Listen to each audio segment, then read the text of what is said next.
Good afternoon. As the humanitarian catastrophe in Gaza worsens, international pressure mounts on Israel to cease its military aggression. Western nations, including France, Canada, and the UK, have condemned Israel's actions, with discussions of sanctions and cutting trade relations. Despite these pressures, Israeli Prime Minister Netanyahu insists on continuing the offensive, saying he is open to a temporary ceasefire, but reaffirmed controversially the aim for full control over Gaza.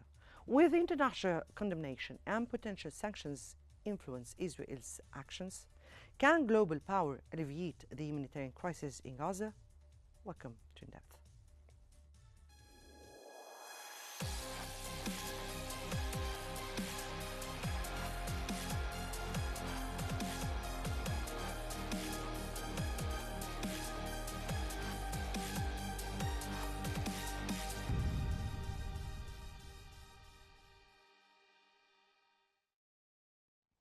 According to The Guardian, UK Foreign Secretary David Lammy delivered his sharpest criticism yet of Israel's war on Gaza, marking a significant shift after weeks of mounting diplomatic frustration. Lammy condemned Israel's blockade of humanitarian aid and suspended free trade talks, using unprecedented language such as extremist and abhorrent to describe Israeli actions. The rebuke followed a tense April meeting with Israeli Foreign Minister Gideon Sa'ar and growing alarm over the controversial Gaza Humanitarian Foundation, seen by critics as a tool to marginalize the UN and consolidate Israeli control. The UK, France and Canada jointly warned of concrete actions unless aid restrictions are lifted, The Guardian added.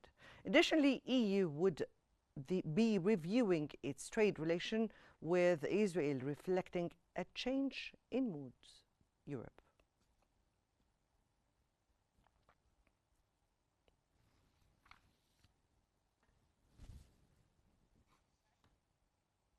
International pressures mounts on Israel as the humanitarian crisis in Gaza deepens, with Western nations considering sanctions and condemning Israel's aggression and aid blockade.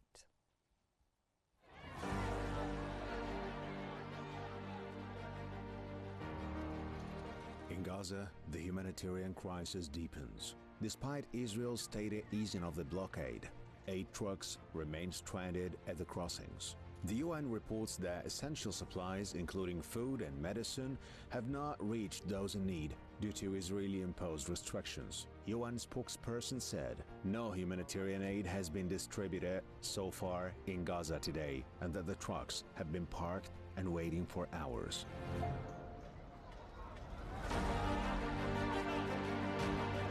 As Israeli airstrikes continue to devastate Gaza, the UN has said that 14,000 babies could die in Gaza in the next 48 hours if more aid doesn't reach them. Meanwhile, pressure is mounting on Israel to halt its aggressive war in Gaza. European nations, notably France, the UK, and also Canada, have condemned Israel's egregious actions, with discussions of sanctions underway. While the EU orders a review of its free trade agreement with Israel and says saving lives must be our top priority, the UK says it has suspended trade talks with Israel, with Foreign Secretary David Lammy telling the Parliament the war has entered a dark new phase. As international condemnation grows, the question remains: will global pressure compel Israel to halt its devastating war and alleviate the suffering in Gaza?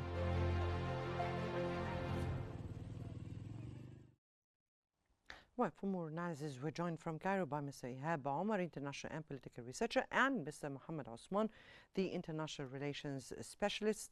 Good afternoon to you both, gentlemen, and welcome here to In Depth. Let me start here with Mr. Omar and the recent joint statement by the UK, France, and Canada threatening concrete actions against Israel if it doesn't cease its military offensive in Gaza and lift restrictions on humanitarian aid.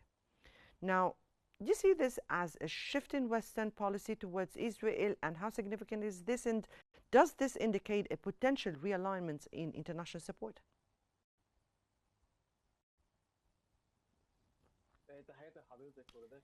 Greetings to you and to the dear guest. It is very difficult for Europe or the West to create a real change in their policies towards the Palestinian cause or the state of Israel.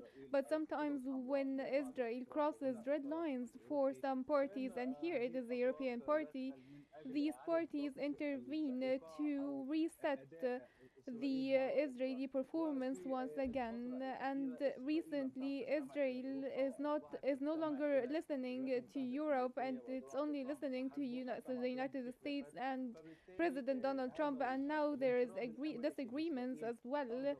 So this relationship upset Europe, and this is the European philosophy to move against the Israeli crimes, not for because they believe in the Palestinian cause or the Arab right, but it's European outrage, and specifically from Britain, because the US is isolating them from the Middle East, because the US is working to create its own agenda in the Middle East, and Europe would typically want a joint agenda, not for the United States to carry out this mission alone. And it has been happening 100% since Trump assumed his office back in 2024. Right. Mr. Osman, as reported even by US media, Trump is frustrated with the ongoing war in Gaza and his desire to see it concluded. Suggests a shift, a maybe shift in US policy. Could this be the moment where Washington begins to publicly pressure Israel after the ultimate American support to Israel since the war started? Thank you for having me, Mona. Greetings to you, your audience, and to the dear guest. I think at last, major powers or some major powers in the West, 17 EU countries, the United Kingdom, Canada, have had an awakening. 53,000 Palestinians later, Palestinian civilians, dead Palestinian civilians later, they have decided at last that some action needs to be taken. And if sanctions are actually applied against or imposed against Israel, this will indeed have an effect on the ground and will be a tool of pressure on Israel. But with that said, without significant US pressure on Israel, nothing changes on the ground. The only person, the only country or party that can actually impose actual pressure on Israel and influences decision making directly and effectively is the United States. And that brings me to a question: will we witness a profound change in US policy towards Israel with regards to Palestine? I don't think so. I don't think that we will ever witness this in our lifetimes. There is an integral, an organic connection of interests between the United States and Israel. It will be rather foolish to assume that Israel is doing its own bidding without any consultation with the United States.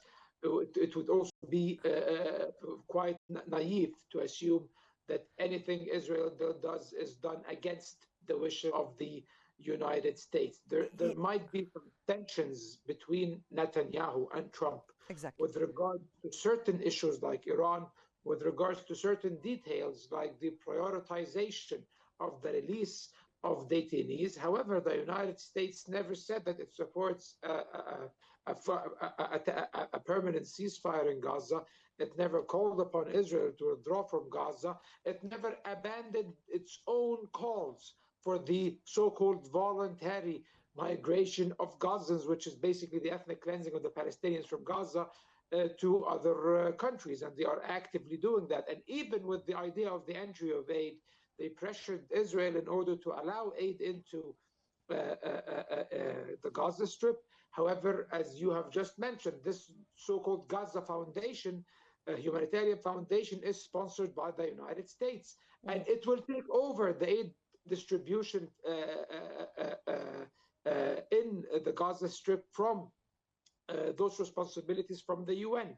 And four spots will be designated for the aid distribution under the auspices of US companies sent by the US government under the protection of Israeli soldiers, 3 points in the Morash corridor and 1 point in the Netzarim corridor, in order to ensure that anyone who seeks aid will have to move southwards to central and southern Gaza as the Israeli plans dictate. So if anything, the United States is facilitating Israeli operations on the ground. Just today, Netanyahu has withdrawn his negotiating team, his entire negotiating team from Doha. It doesn't seem that the United States is actually applying any pressure, real pressure. A few days ago, military cargo planes from a US base in the Middle East landed inside Israel, supplying Israel with more ammunition and more weapons in order to resume their genocide in Gaza. So therefore, any talk about change in the US position is rather absurd and wishful thinking and a misinterpretation of minor disagreements between Israel and the United States. Nothing else. Ms. Osman, you pinpointed your figure on two very important issues during this conversation, which is both the U.S. real stances and at the same time the U.S. Gaza Foundation, and we have to speak about that. Mr. Omar, back to you. And Netanyahu has expressed readiness for a temporary ceasefire to facilitate the release of detainees and insisted on maintaining, rather controversially, he insisted on maintaining control over Gaza post the conflict. Now, do you think these statements indicate that the global pressure on Israel, especially from Europe or European countries, are truly yielding results?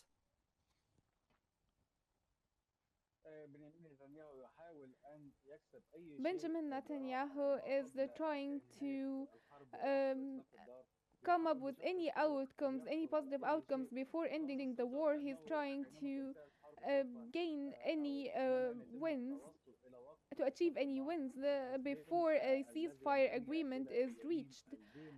The far-right party in the Netanyahu government will tender their resignation, and this will be the end of the government and the start of the early election. And Netanyahu will not be elected. He will be prosecuted for money laundering and bribery,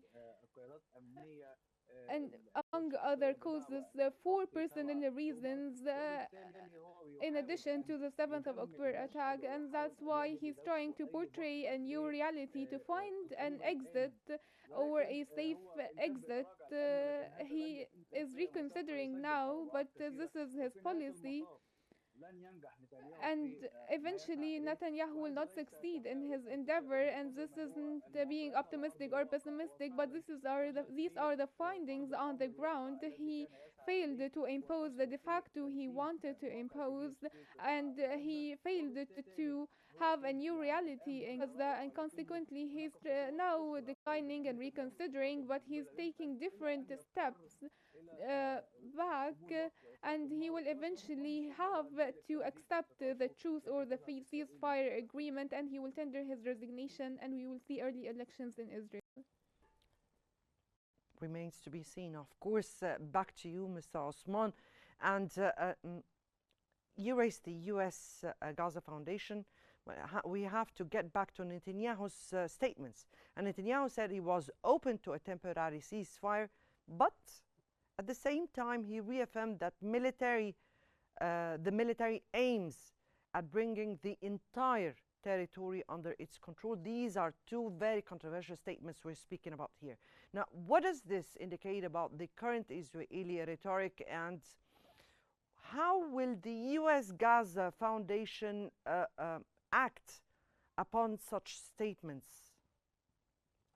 You know something, Mona, the problem is throughout this year and a half of terrible events in Gaza, one of the key mistakes of many commentators and observers is not actually listening keenly to what the Israelis are saying. No matter how outrageous and sinister and evil they might sound, usually when Netanyahu says something, he does it on the ground.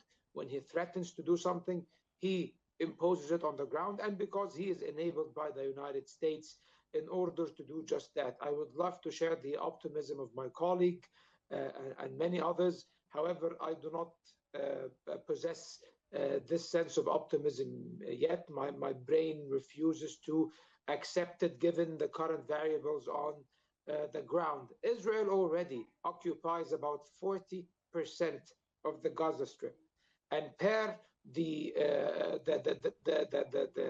details, the leaked details, operational details of Operation Gideon's chariots that is being now carried out in the Gaza Strip, Netanyahu plans to occupy about 80%, 75 to 80% of the entirety of the Gaza Strip in order to exercise full security control. And he is taking steps on the ground to do just that.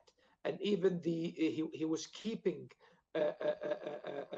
his negotiating team in Doha to save face, to pretend as if he is negotiating, as if he is proposing anything new. However, now he doesn't care anymore, and he even withdrew the negotiating team, meaning that even the face-saving measures that he had taken are not even in place anymore. So I think, and even when he says that he is open to a temporary ceasefire, this did happen before, and he did say that 100 million times. We are willing to stop the war temporarily in order to secure the release of more detainees. He has been crystal clear about that. He did that. He took advantage of the first ceasefire agreement to release some detainees. The first ceasefire agreement in November 2023, which lasted for a week, and then it collapsed after the Israelis violated it. And then the second ceasefire agreement, which lasted significantly longer, its first phase lasted for about 2 months, 57 days. The Palestinians implemented and the mediators implemented all of the provisions of their obligations in the agreement. The Israelis did not implement most of their obligations, and then went out and unilaterally ended the ceasefire and resumed the war. And they only did that when they secured the release of a significant amount of detainees, whether dead or alive. And I think he is open to such schemes in the future. Is there any way to stop Netanyahu and try to curb his intransigence? Yes, the United States can do just that. However, it seems that the US so far is not willing to exert enough pressure on Netanyahu. I don't think that Trump is very happy with how Netanyahu is running this war. I don't think the Americans are happy with the gargantuan amount of civilians that is dying on a daily basis, and that is making the US look bad, that is making Trump's peace mandate, rendering it meaningless basically in the Middle East. However, at the same time, it does not seem that the Americans are willing to exert enough pressures. The day I see the United States halting military aid or freezing military shipments to Israel, or threatening economic sanctions, or even threatening Netanyahu personally that he will bear the consequences of not listening to U.S. advice and U.S. directives, even when it comes to Gaza, because definitely the U.S. has the upper hand in its relationship with Israel. The day I hear U.S. officials saying that and taking steps on the ground, maybe then we can be having a different conversation that is more in line with what my colleague is proposing. However, as long as we do not see these variables on the ground, as long as they are absent, the U.S. is complicit, fully complicit in what's going on in Gaza, and they are consenting the resumption of the genocide and the ethnic cleansing of the Palestinians out of their ancestral land. There is no other way to see it, Mona, unfortunately. Ms. Osman, this raises a big question mark about also the work of the Gaza Foundation, which is assigned by distributing the aid in Gaza. Now, turning to Mr. Omar, and the humanitarian crisis in Gaza has reached unprecedented levels, with reports of widespread famine. Now, how might this humanitarian catastrophe influence international public opinion and pressure Israel? And at the same time, how will the U.S. Gaza Foundation work on distributing aid under such circumstances and statements issued by Israel?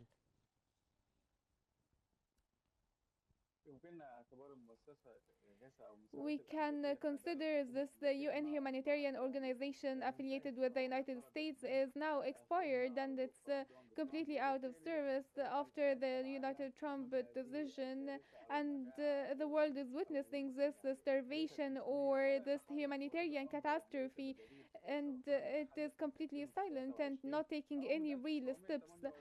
And we have seen it in 1948 and in different other events that we cannot depend on the West to push forward with regarding the humanitarian aid entry. The Egyptian authorities has worked to enter 90 trucks, but it is Gaza requires a lot more than that to prevent the starvation from happening.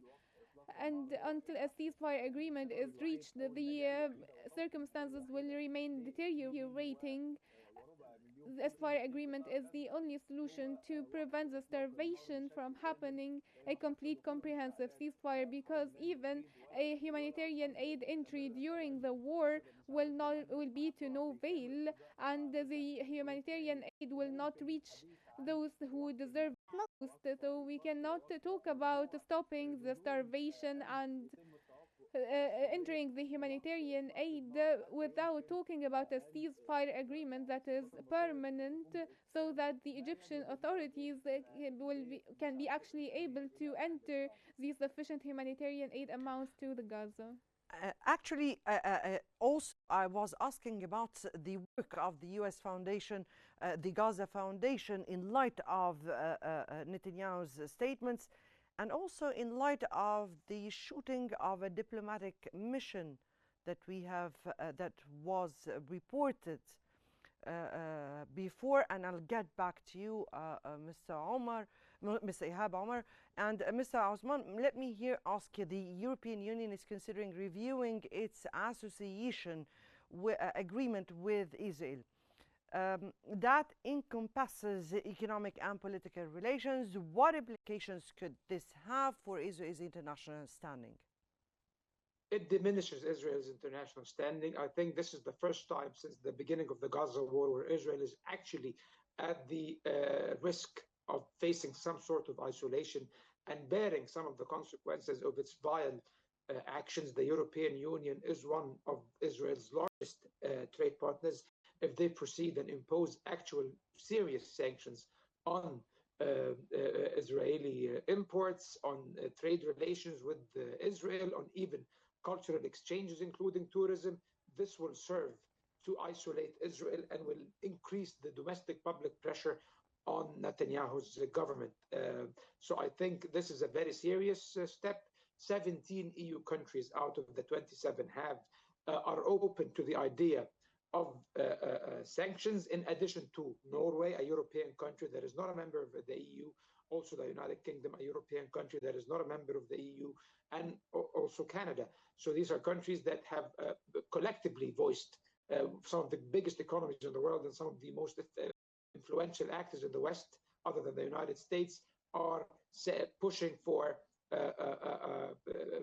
punitive actions against Israel in order to prevent it from carrying out genocide. And also, of course, we can see this from the lens of the moral and humanitarian obligations of these countries. Also, we can see it from the lens of the public pressure within these countries, as many segments of their public are completely enraged by what Israel has been doing in the Palestinian occupied territories over the past year and a half. And also because now these countries the relationship, most of them is reaching a stage where they are in the relations with the US is almost at crisis mode with the rise of the Trump administration and the trade war Trump is launching against the Europeans, and the semi-abandonment of the Trump administration of NATO and Ukraine in the war against Russia. These are all taken into account when the EU decided to take its own course of action and build an actual foreign policy that will cater to their own interests. And part of their interest is enjoying good relations with the countries of the global south, primarily the Arab world. And I think Egypt and Saudi Arabia have played a very pivotal role in shaping the European opinion against Israel with this regard, especially with the visit of President Macron to Cairo, as we have all covered it together. Yes. So it's very important to take that into account. I think it's a very serious step ahead. I hope the Europeans are serious about implementing these sanctions against Israel. Definitely. However, as long as the United States provide the unconditional cover for Israel, it will not have the desired effect we are looking for. Indeed, indeed. And we are awaiting to see. Unfortunately, we could not go back to Mr. Ihab Omar to ask him about our last question there. Unfortunately, our time is out, but that was Mr. Mohammed Osman, the International Relations Specialist, and Mr. Ihab Omar, journalist and political researcher. We thank you so much for your insights, and I guess that brings us to the end of this episode of In Depth. Many thanks for watching, and stay tuned for more coming up on Q News.